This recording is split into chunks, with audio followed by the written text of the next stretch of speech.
आज गणित संख्या पद्धति नंबर सिस्टम से एक वीडियो लेकर आए हैं। सबसे पहले नंबर सिस्टम होता क्या है, संख्या पद्धति होती क्या है। अंकगणित संख्याओं का विज्ञान है, अतः जरूरी है कि हम अंकगणित के अध्ययन की शुरुआत करते समय संख्याओं के गुणधर्म, विभाज्यता, संख्याओं के व्यवहार एवं वर्गीकरण इत्यादि से परिचित हों। ये सभी जानकारियां संख्या पद्धति अध्याय के अंतर्गत प्रस्तुत किए जाने की परंपरा है। इसलिए अंकगणित की प्रत्येक पुस्तक में यह अध्याय सर्वप्रथम प्रस्तुत किया जाता है। संख्या पद्धति के तहत संख्या पद्धति के तहत संख्याओं की परिभाषा, इसके तहत क्या आता है, संख्याओं की परिभाषा आती हैं।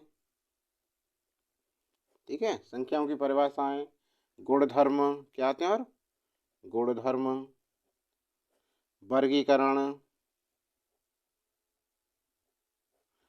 वर्गीकरण इत्यादि जानने की बात सर्वप्रथम तो हो सकती है और यह उचित एवं जरूरी है, किंतु यह अनिवार्य नहीं है कि इस अध्याय पर आधारित सभी प्रश्नों को हल करने की क्षमता प्रारंभ में ही अर्जित कर लेना संभव हो जाए।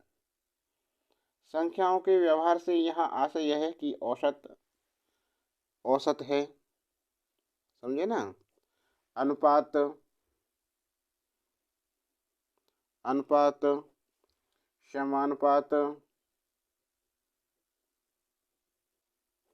समानुपात, प्रतिशत,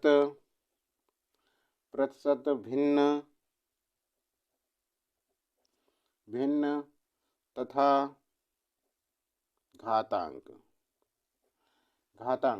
इत्यादि के प्रश्नों में संख्याएं किस प्रकार व्यवहार करती हैं। जैसे एक एग्जाम्पल लेते हैं, हम आपके लिए उदाहरण रखते हैं। एक सवाल है, तीन संख्याओं का औसत, उनका औसत 48 है। क्या है, 48 है। ठीक है, यदि उनमें अनुपात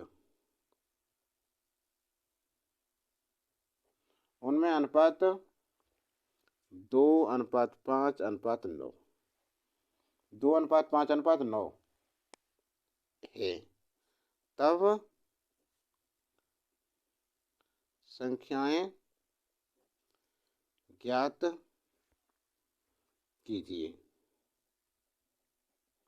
ये सवाल आया, तो इस सवाल में क्या है, देखो, इसमें औसत भी पूछ रहा है, क्या, औसत का भी जानकारी होनी चाहिए और अनुपात। ठीक है ना, इस सवाल के लिए औसत का चैप्टर भी पढ़ना आवश्यक है और अनुपात का भी, तभी तो कर सकते हो, अन्यथा ये सवाल होगा ही नहीं आप पर। अब देखो, अब स्टार्ट करते हैं हम आपके लिए। सबसे पहले आपके लिए बताते हैं हम दार्शनिक प्रणाली क्या चीज है। हमारे दैनिक कार्यों में जिस संख्या पद्धति का प्रयोग होता है, हमारे दैनिक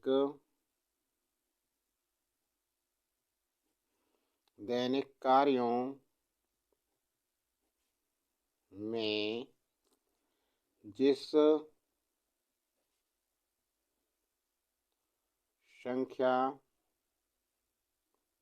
पद्धति का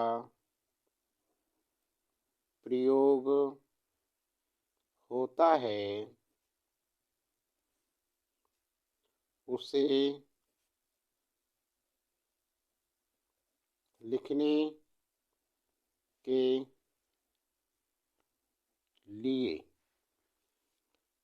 0, 1, 2, 3, 4, 5, 6, 7, 8 9 का प्रयोग करते हैं। ठीक है, इसलिए इसलिए इस संख्या पद्धति को दार्शनिक, 10 है ना इसमें, दार्शनिक प्रणाली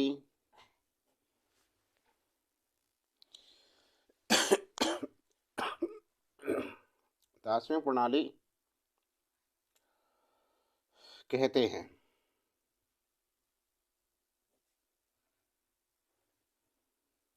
इसे हिंदू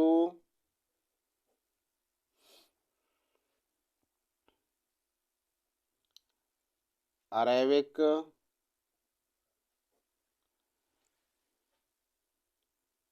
प्रणाली भी कहते हैं।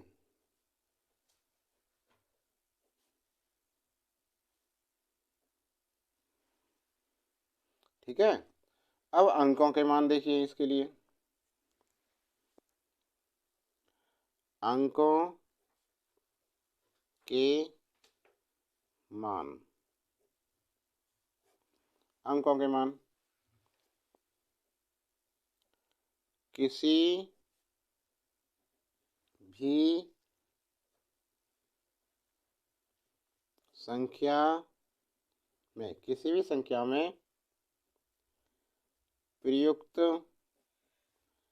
संख्या में प्रयुक्त प्रत्येक अंक के, प्रत्येक अंक के 2 मान होते हैं। प्रत्येक अंक के 2 मान होते हैं। नंबर 1 वास्तविक मान,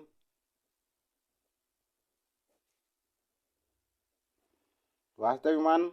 नंबर 2 स्थानीय मान।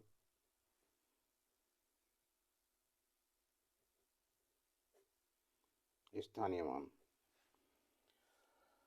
ठीक है ना। अब वास्तविक मान क्या होते हैं?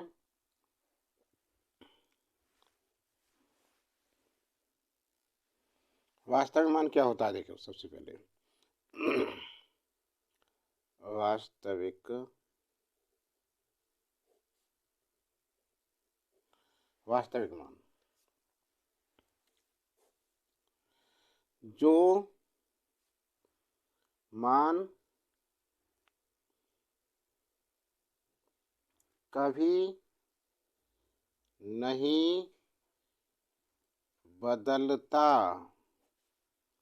है, जो मान कभी नहीं बदलता है किसी भी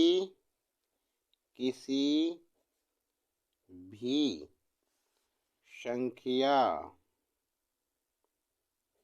संख्या का वास्तविक, वास्तविक मान हमेशा हमेशा स्थिर होता है। इससे जातीय मान या वास्तविक मान या अंकित मान अथवा शुद्ध मान भी कहते हैं, या अंकित मान अथवा शुद्ध मान भी कहा जाता है। जैसे एग्जाम्पल देखो, 538, ठीक है, में 5 का जातीय फेस वैल्यू बोल देते थे, जातीय मान 5 ही होगा, ठीक है ना। अब तथा जैसे एक संख्या है 8 7 6 5 8 9, ये है, ठीक है, में अंक 8 8 के दोनों स्थानों का वास्तविक वास्तविक मान 8 ही होगा, ये नहीं है वो दूसरा हो जाए। अब दूसरा होता है स्थानीय मान, नंबर 2 प्लेस वैल्यू, स्थानीय मान प्लेस वैल्यू। इसमें क्या होता है देखो, किसी अंक का वह मान जो उसके स्थान विशेष के कारण होता है, स्थानीय मान कहलाता है, ठीक है। अब जैसे एक संख्या है 8 7 6 8 में 8 का स्थानीय मान 2 होंगे। एक तो है 8 कितने अंक है, 1 2 3, 8000, तथा दूसरा क्या होगा, दूसरा 8 होगा। दोनों स्थानीय मान अलग अलग हो गए ना। संख्या के प्रकार, अब आप देखिए संख्या कितने प्रकार की होती है ना। संख्या के प्रकार,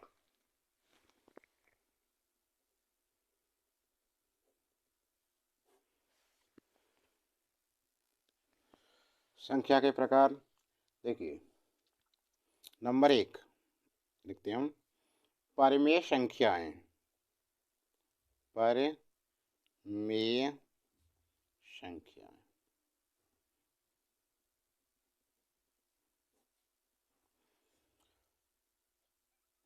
P/Q के रूप में लिखी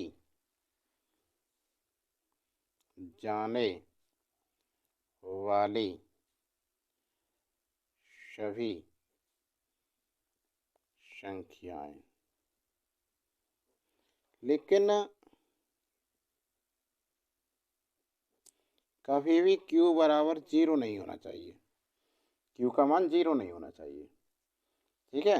अब एग्जाम्पल जैसे कौन कौन सी परिमेय संख्या है, 0/1 परिमेय संख्या है ये, क्योंकि Q 0 नहीं है, P 0 है सिर्फ, ठीक है ना। 4/1 इसे 4 लिख सकते हैं, कोई फर्क नहीं है। 4/7 7/3 -3/8 -1/3, ठीक है ना, और आदि। कैसी है ये परिमेय संख्या है। अब होते हैं, बताते हैं आपके लिए अपरिमेय संख्या कौन सी हैं। अपरिमेय संख्या,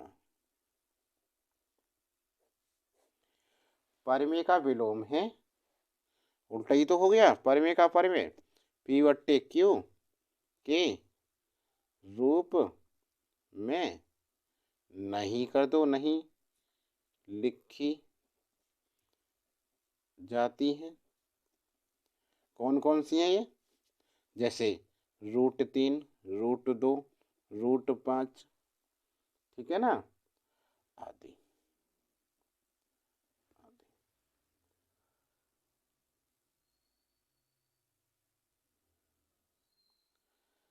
लेकिन यहाँ भी Q का मान बराबर 0 नहीं होना चाहिए। ये नहीं है 0 लिख दिया तो अपरिमेय संख्या हो गई, ठीक है। किसी भी धन पूर्णांक संख्या का वर्गमूल अपरिमेय संख्या होगी, क्योंकि उनमें न तो सीमित दशमलव और ना ही आवर्त दशमलव होते हैं। अब आपके लिए बताते हैं आगे वास्तविक संख्या क्या होती है, ठीक है। वास्तविक संख्या क्या होती है, देखिए, सभी परिमेय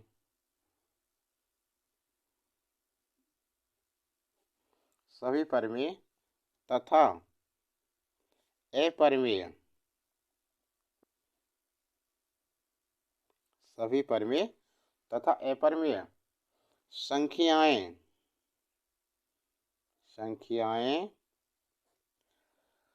वास्तविक संख्याएं कहलाती हैं। वास्तविक संख्याएं कहलाती हैं, ठीक है। जैसे एग्जाम्पल देखिए, 3, 0, 7, 1/3, 2/3, 1/9, √3, -1, √7, √5 आदि,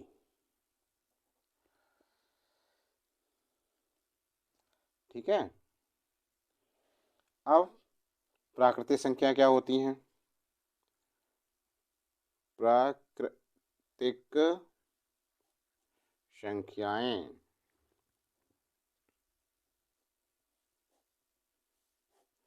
गणना करने वाली संख्याएं,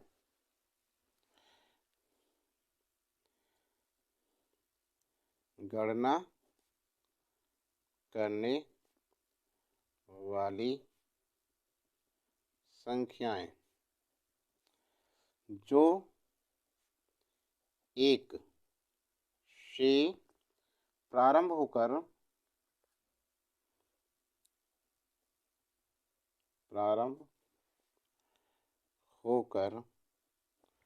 अनंत तक होती हैं, अनंत तक होती हैं। कौन सी होती हैं? देखो, इसे n से लिख प्रदर्शित करते हैं। प्राकृतिक नेचुरल नंबर 1, 2, 3, 4, 5, 6, 7 ... अनंत, कोई निश्चित नहीं है इसका। अब आपके लिए कराते हैं पूर्ण संख्या क्या होती है। पूर्ण संख्याएं,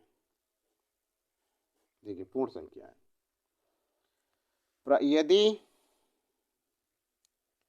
होल नंबर भी बोलते हैं ना, यदि प्राकृतिक संख्याओं में शून्य को शामिल कर लें, शामिल कर लेने पर वह पूर्ण संख्याएं बन जाती हैं। इसे किससे दिखाते हैं? W से। तो ये संख्या में 0, 1, 2, 3 4 5 6 7 डॉट डॉट अनंत तक होती है फिर ये। ठीक है ना। अब पूर्णांक संख्याएं, इंटीजर नंबर। पूर्णांक संख्याएं क्या होती हैं?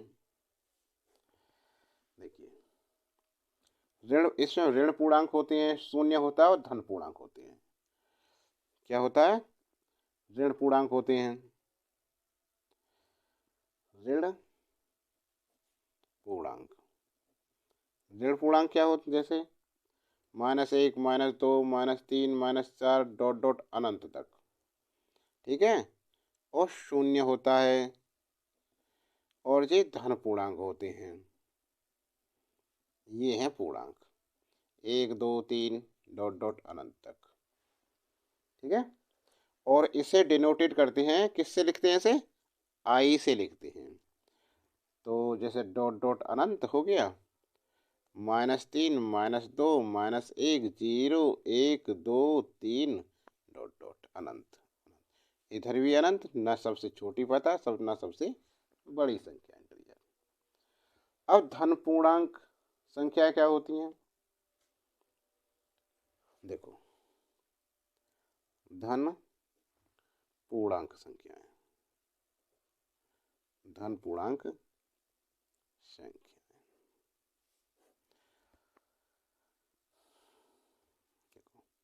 जो प्राकृतिक संख्याएं होती हैं, प्राकृतिक संख्याओं को ही धन पूर्णांक कहते हैं। धन पूर्णांक, इसे जेड प्लस से लिखते हैं। जेड प्लस या आई प्लस देखते हैं। 1 2 3 4 5 6 7 डॉट डॉट डॉट अनंत तक। समझ में आ गया? अब आपके लिए बताते हैं ऋण पूर्णांक क्या है। ऋण पूर्णांक संख्या। ऋण पूर्णांक संख्या, देखिए, ऋण ऋण चिन्ह, ऋण चिन्ह युक्त प्राकृतिक संख्याओं को ऋण पूर्णांक कहते हैं। प्राकृतिक संख्याओं को ऋण पूर्णांक कहते हैं। जैसे -1 -2 -3 -4 डॉट डॉट अनंत। इसे किससे लिखते हैं? जेड ऋण या आई ऋण से। समझ गए यहां तक?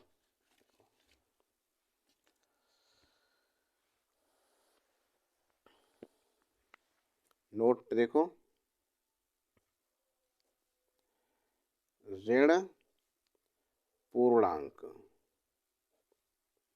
में, ऋण पूर्णांक में सबसे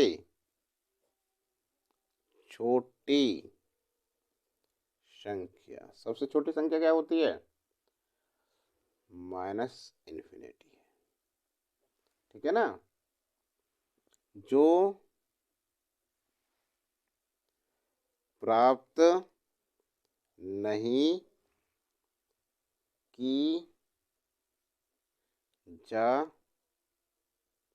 सकती है, जिसे हम प्राप्त नहीं कर सकते, तथा सबसे बड़ी कितनी होती है पता है? सबसे बड़ी संख्या -1 होती है। ऋण पूर्णांक में सबसे बड़ी संख्या है -1। अब देखो, 0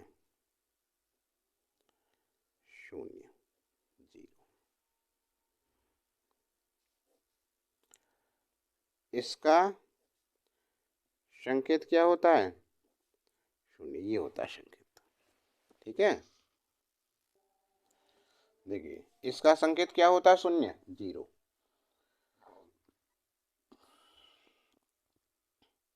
तथा यह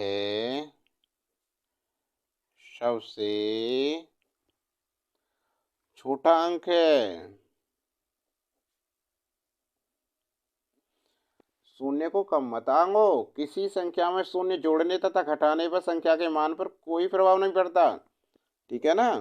देखो, जैसे 1 + 0 बराबर 1 ही होता है, या 1 - 0 बराबर 1 ही होगा, कोई फर्क नहीं है। लेकिन गुणा करने पर गुणनफल हमेशा शून्य आएगा। शून्य को किसी संख्या से बाएं लिखने पर संख्या के मान पर कोई प्रभाव नहीं पड़ता, लेकिन दाहिने लिखने पर संख्या का मान 10 गुना हो जाता है।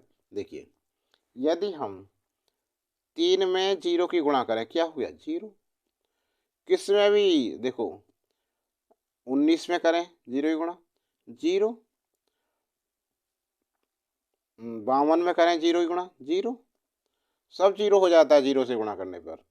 अब यदि हम 0, 1, 0, 5 कोई फर्क नहीं, लेकिन यदि हम लिखते हैं एक के एक है, कोई संख्या है एक, ठीक है ना, इसके आगे एक जीरो लिख दी, 10 हो गया।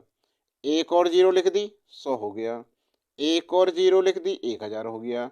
एक और जीरो लिख दी, 10,000 हो गया। एक और जीरो लिख दी, 1,00,000 हो गया। एक और जीरो लिख दी, 10,00,000 हो गया। है ना जीरो का महत्व? दाईं ओर लिखने पर जीरो का महत्व बढ़ गया। ठीक है, लेकिन यदि हम भाग दें या जीरो से जीरो का गुणा करें, देखिए नोट, इसे ध्यान दो इस चीज पे। यदि हम जीरो में जीरो से गुणा करें, जीरो में जीरो से गुणा करें तो क्या आएगा? अनंत आएगा, जीरो नहीं, अनंत। और यदि हम जीरो भागित जीरो, जीरो से जीरो में भाग दें, 0/0, ठीक है, तो क्या आएगा? ये भी अनंत आएगा। समझ रहे हो ना? तो छात्रों, आज के लिए इतनी ही जानकारी। आगे इसमें सवाल कराएंगे अगली वीडियो में। अच्छी लगे जानकारी तो लाइक करना और कमेंट बॉक्स में लिखकर बताना कैसी लगी वीडियो।